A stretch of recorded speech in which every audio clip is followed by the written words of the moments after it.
Les forces armées ukrainiennes ont l'infrastructure critique russe en détruisant un pont sur la rivière Siym dans le district de Glushkov de la région de Koursk, comme l'ont rapporté des chaînes sur Telegram vendredi avec l'attaque. Un vaste territoire comprenant les localités de Tikhino Popovolei et 27 autres localités est désormais complètement isolé, ce qui accentue le désordre logistique sur les lignes russes.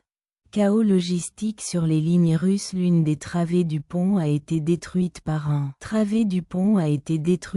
une attaque précise du système de roquettes de l'artillerie. Système de roquettes d'artillerie fourni à l'Ukraine dans le cadre du soutien militaire occidental.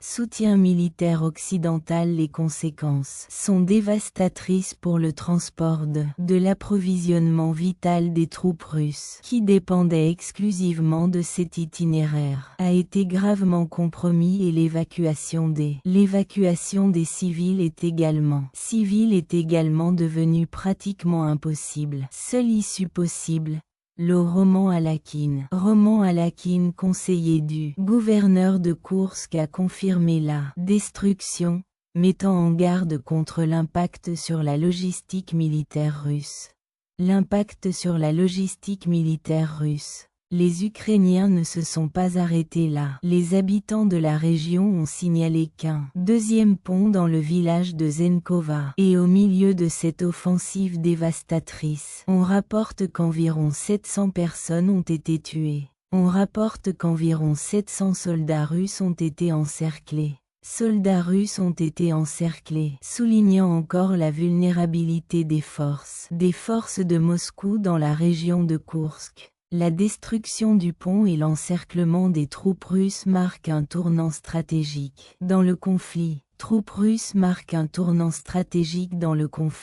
En parlant de aujourd'hui, le pont de Crimée est l'une des cibles de l'opération. Cible dans le cadre du conflit entre l'Ukraine et la Russie.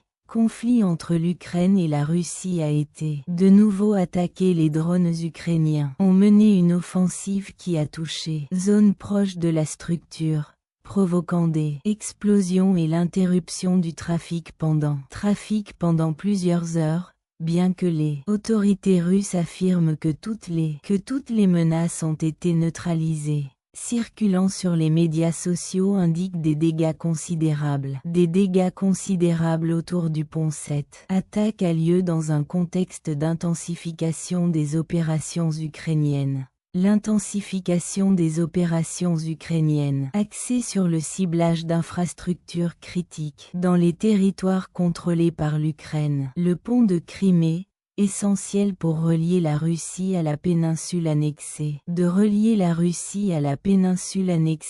Est un point stratégique vital pour le transport de troupes et d'approvisionnement, et devient de plus en plus vulnérable. L'impact de cette attaque est clairement ressenti non seulement par l'interruption du trafic, mais aussi dans la perception de la fragilité perçue des défenses russes, notamment dans des régions clés telles que la Crimée. Les explosions enregistrées dans d'autres régions de la péninsule suggèrent que les actions ukrainiennes ont été soigneusement coordonnées, augmentant la pression sur les routes d'approvisionnement militaire russes. Malgré les tentatives russes de minimiser la gravité des attaques, la capacité croissante de l'Ukraine à des cibles stratégiques souligne le défi auquel est confronté Moscou de maintenir un contrôle total sur ses positions dans le conflit. Aujourd'hui, nous vous présentons une mise à jour importante sur le soutien militaire des États-Unis à l'Ukraine. Le soutien militaire des États-Unis à l'Ukraine, selon des sources du Journal politique international,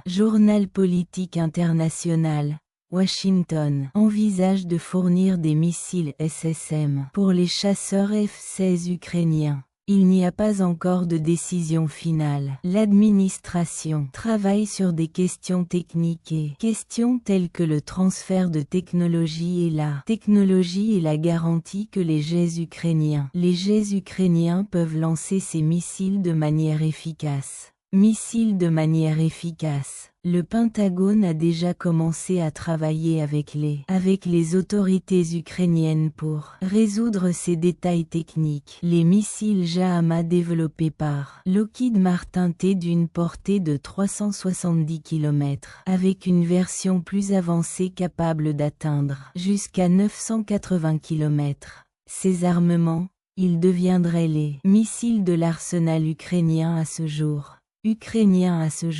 Les États-Unis maintiennent toujours une restriction qui empêche l'Ukraine d'utiliser des armements à longue portée dans des attaques contre le territoire russe. Toutefois, cette restriction pourrait être révisée à la lumière des récentes offensives ukrainiennes dans le sud de la Russie, des récentes offensives ukrainiennes dans la région.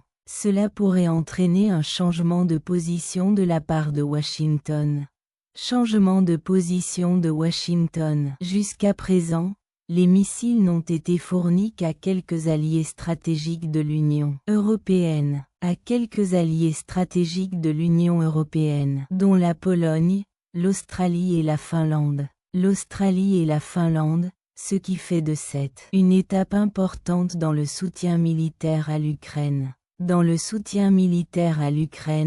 Wall Street Journal a rapporté que la Russie retire une partie de ses troupes de l'Ukraine en réponse à l'offensive ukrainienne dans la région de Koursk. Selon des Américains, ces actions indiquent que l'incursion des forces armées ukrainiennes dans la région de Koursk a provoqué une réorganisation forcée des forces russes. Les sources ont également noté que les États-Unis tentent encore de déterminer l'impact significatif de l'action de la Russie ne précise pas le nombre de soldats transférés du front ukrainien à Koursk. Ukrainien vers Koursk. L'évaluation confirme les déclarations des autorités ukrainiennes selon lesquelles l'opération surprise dans la région de Koursk a détourné les troupes russes du front ukrainien vers Koursk. Région de Koursk a détourné les troupes russes de l'Ukraine. Entre-temps, l'homme politique européen a également indiqué, sur la base d'une source à Kiev, qu'un nombre relativement faible de troupes russes a été retiré pour répondre à l'incursion dans la région de Koursk. Les autorités américaines ont déclaré au magazine qu'on ne sait pas encore exactement combien de troupes que la Russie retire de l'Ukraine. En outre, il a été rapporté que la démilitarisation de Kaliningrad a commencé. Selon le ministre lituanien de la Défense nationale, le ministre de la Défense Laurin Kuna a ajouté que le prochain point positif des partenaires serait l'autorisation l'utilisation d'armes à longue portée dans la fédération, soulignant que son pays fait du lobbying sur cette question auprès des pays occidentaux. Le représentant des troupes ukrainiennes Tavria Demilova a indiqué que la Russie avait retiré une petite partie de ses troupes des régions temporairement occupées de Zaporijia et de Kherson en raison des combats dans la région. Selon des sources militaires participant à l'opération de Koursk, la résistance russe complique l'avancée ukrainienne vers le centre régional. Mais les forces de défense ukrainiennes se préparent à maintenir leur position dans certaines zones, tandis que les militaires russes poursuivent leur offensive dans d'autres régions telles que Donetsk. Dans un premier temps, a d'abord minimisé l'impact de l'attaque ukrainienne, affirmant que la situation était sous contrôle et que l'Ukraine a mis en place un bureau de commandement militaire dans la ville de Souda, comme l'a indiqué le général Alexander CSK au président de l'Ukraine. Par le général Alexander CSK au président Zelensky lors d'une réunion. Selon lui, les forces ukrainiennes ont achevé la recherche et la destruction des ennemis à Soudja et dans 3 autres zones de la région de Koursk. Un bureau militaire a été mis en place pour maintenir l'ordre et répondre aux besoins fondamentaux de la population dans les territoires. Et le major général Moskal a été nommé à sa tête. Bien que Zelensky n'a pas commenté en détail de l'opération, il a mis l'accent sur les questions clés telles que l'armement de la ligne de front, l'échange de prisonniers et les nouvelles initiatives législatives, promettant de fournir plus de détails ultérieurement. L'Ukraine a déjà mis en place une ligne téléphonique d'urgence pour résidents de la région de Koursk qui souhaitent évacuer. Activez votre fée clochette pour ne pas manquer les prochaines vidéos ici. Voici 2 vidéos importantes à regarder. Regardez Cheers et rendez-vous dans la prochaine vidéo.